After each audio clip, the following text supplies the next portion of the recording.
are headed to Bridgeport, about 20 minutes down the road from New Haven. But the crazy thing about Bridgeport is it lies juxtaposed to one of the wealthiest counties in the country, Fairfield County, where the per capita income for residents in Fairfield County is about $125,000 a year, and the per capita income for Bridgeport residents is about $18,000 a year. Harding has the reputation of being a really kind of a tough school, tough neighborhood. It's a town that has just very few resources. This is the hospital. That's all new right there. Right here. William Harding High School.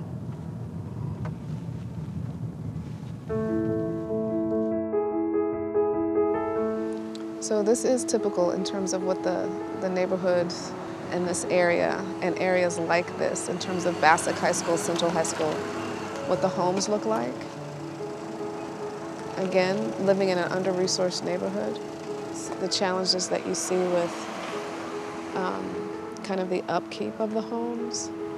And yet, in the midst of all of this poverty, you'll see homes like the one here where it looks like grandma has taken particular care to tend to the roses in her front yard. So despite what might look like a very disparaging situation, there's still a lot of pride that people have about the little that they do have.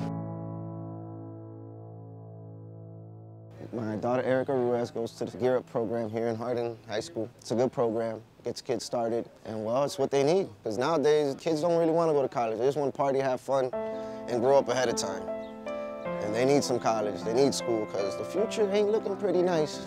What we just ran into was a typical Bridgeport story. I got away and did a lot of things for work, but nowadays, no.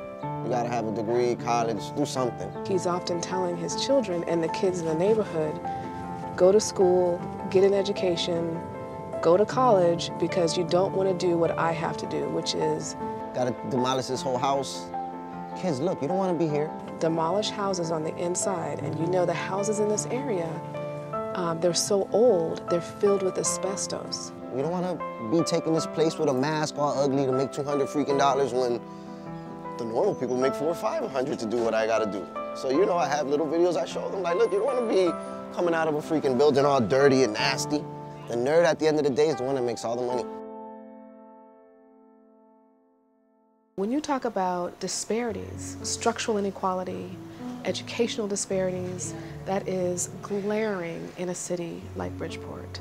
It's been very difficult for Bridgeport to revive itself. There is no industry in the city any longer, and so families struggle just to, you know, make ends meet, to feed their families, to support themselves. Taxes in Bridgeport exceptionally high, and so it just makes day-to-day living just a challenge. Harding High School kids spent so much time running to the Gear Up resource room, looking for me and for our team of academic advisors, was because I think it was an escape. I know what it takes to bring change, and I know how we can get young people to really be motivated extrinsically and intrinsically. I think it was an escape from the horrors of their neighborhoods, from the dilapidated building, because we did everything we could to make their space feel like a friendly, welcoming environment. And so they escaped to come to us for that, and because we would just sit down and listen and talk to them about real stuff. It's not rocket science, you know, it's just the need for care. And, you know, once we can get to those places of who kids are, we can do that. And if we stay as professionals on this learning curve, and you know, I feel like now I'm a student of leadership. I just want to learn, you know, I want to be empathetic. I want to always be in someone else's shoes. And learning from the great leaders of Nelson Mandela and, you know, all these opportunities to do that. If we stay on that curve, we'll always be doing right by young people. I think of Shantae Nichols, beautiful African-American girl who was responsible for taking care of her brothers and her sisters.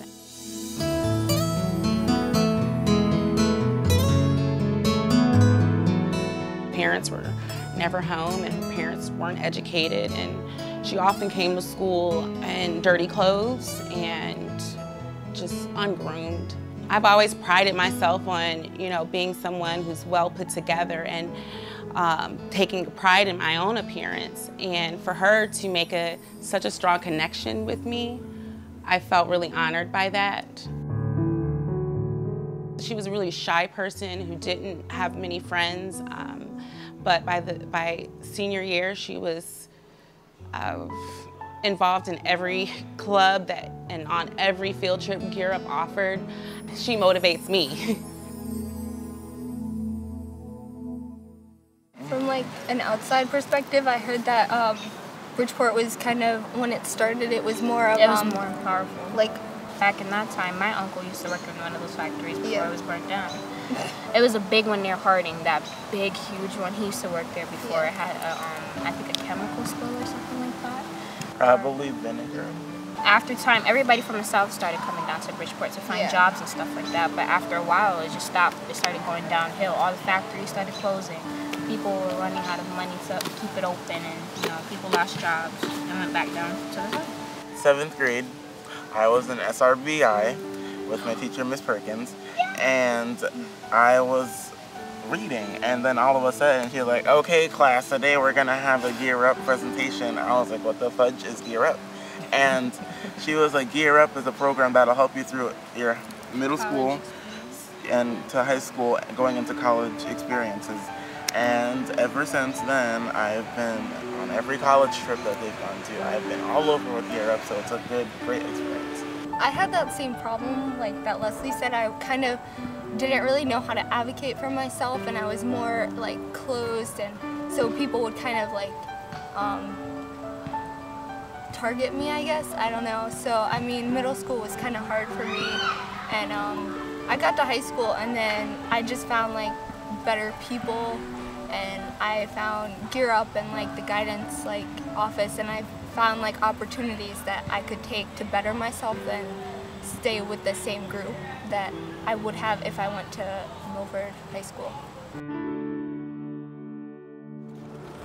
Once you guys get to the aquarium, those who were here last year, it was a fun experience. And then you guys will have lunch at some point, most likely before you get on the boat, okay? And then at that point, you'll get a chance to tour the building, and then you'll be back in time for dinner. Hi, my name is Nikki Rosenfeld. I'm a supervisor in the Education Department of the Maritime Aquarium at Norwalk. Today we're on the research vessel Spirit of the Sound, and we're excited to have Gear Up with us today. It's actually our first summer with this new boat. We just got it in December. It is a 64-foot catamaran, and right now we are in the middle of a marine life study cruise. So during our cruise today, we do 3 different types of samples of different habitats of Long Island Sound. So our first sample today was a plankton sample. We go through and we try to find different types of plankton under a microscope inside our classroom. Okay, put the dredge in the water. The second sample is a bio dredge. Dredge is in. So it's essentially a metal dredge that goes along the bottom and scrapes up some of the oysters and crabs and other life that's on the benthic zone. And then our third sample of the day is using the otter trawl net. So this kind of samples not just the bottom, but the middle of the water column, where hopefully you'll get some fish, and everyone will be helping us pull in the net and sort, as well as take some data for us. Every time that we go out, we count and measure all the types of animals that we get and keep track of this. So the students will be helping us with that today, and then helping them release them back into the water after that. Being on the boat is really cool because you get a break outside of the classroom. You get to kind of really explore, really get a sense of how it really is in real life, more than just sitting in a class. It's one of the cool things about the Bridgeport Gear Up program. You really get to visually learn and visually experience everything. So even though we call our boat the floating classroom, and it kind of is, but it's definitely so much different than being, stuck in a building. There's really no replacement, I think, for teaching about the sound or an outside habitat than really being in the middle of it. So it's one thing to, look at pictures and things inside, but to actually see for yourself, and be in that environment as you're learning about it, I think really connects with them a little bit deeper than just being inside. I am Jorlani Ruiz, and I am from Bridgeport, Connecticut. My name is Aaliyah Velez, and this is my second year of Gear Up. This is my first year attending the Gear Up summer camp program. Something I like about Gear Up is how we get college tours and how the people involved in Gear Up, they're always there for us and they have support for us, and they're there whenever we need them. I love it. I feel like a college student already. For my history/English class, we're doing the civil rights. I was born on October 19, 1936 in a rural town of Idaho in central Mississippi. It's so good to know more details about Black slavery, because most people just know the basics, yeah, they were slaves, blah, blah, blah, blah. But they don't know the details of it, what they really went through. I think we need more students involved and exposed to Gear Up because it's such a great thing and gives so many great opportunities that a lot of students and kids these days need. Answer the major questions, and if you have any problems, just let us know because we can buzz through this real fast for you. I've been with Gear Up since its beginning, I want to say 2007, when they first introduced it to the district. And as such, we started off as English teachers, we've expanded into English and social studies teachers, and then in this last year we started to introduce more of the PSAT and SAT preparation.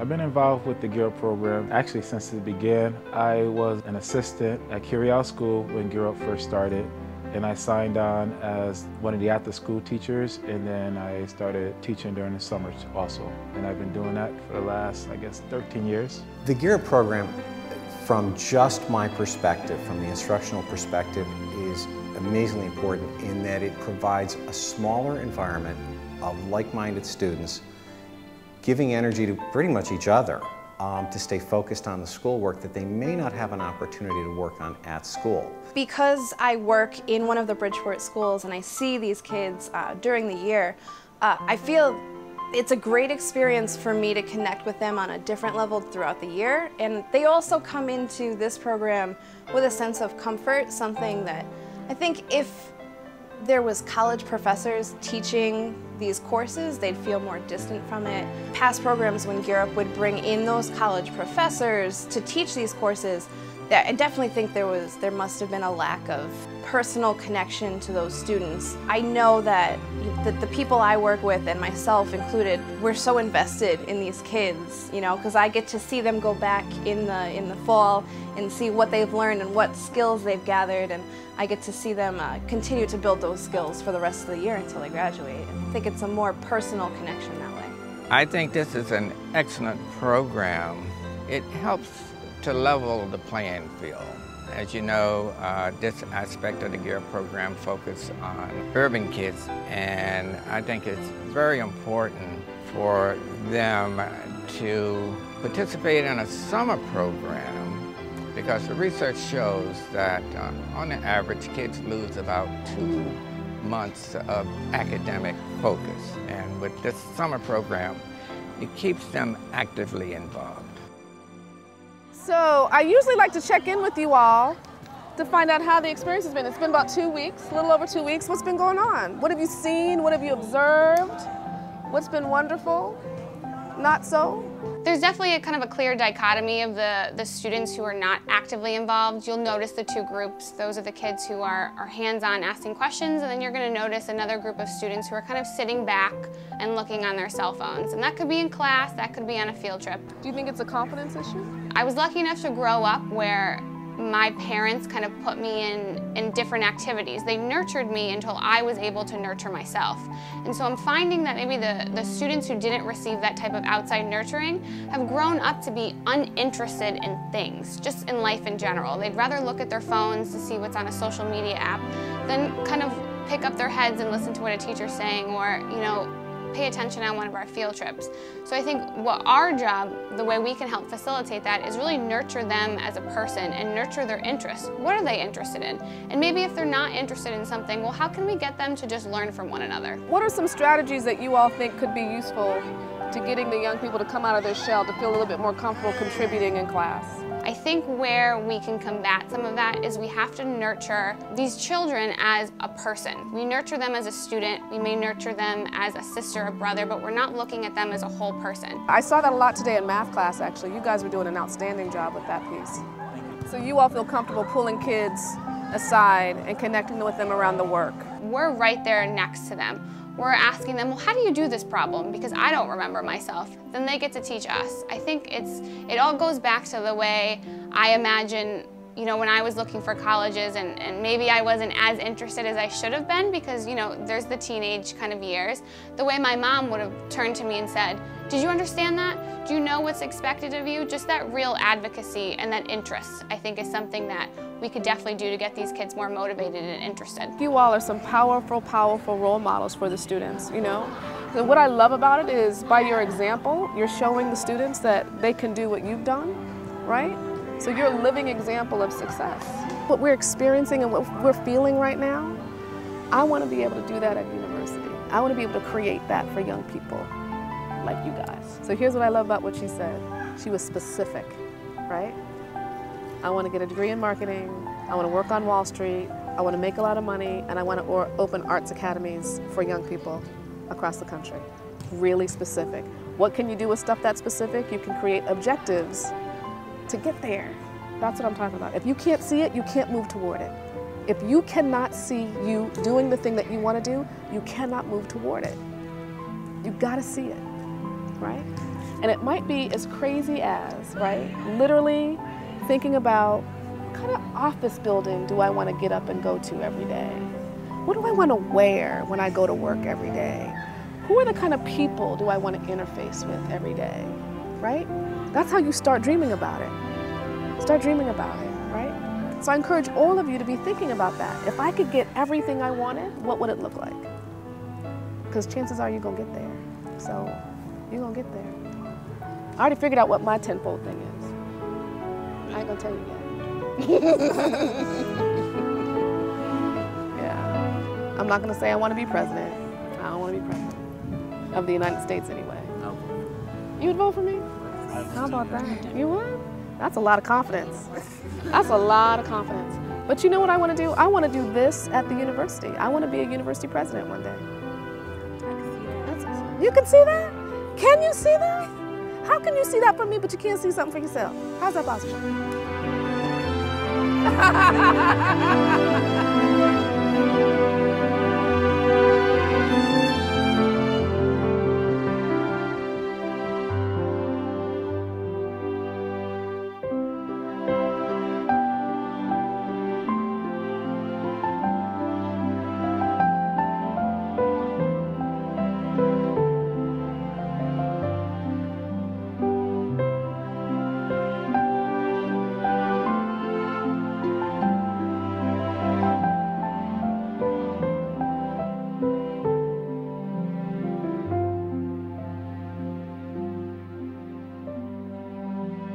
Together.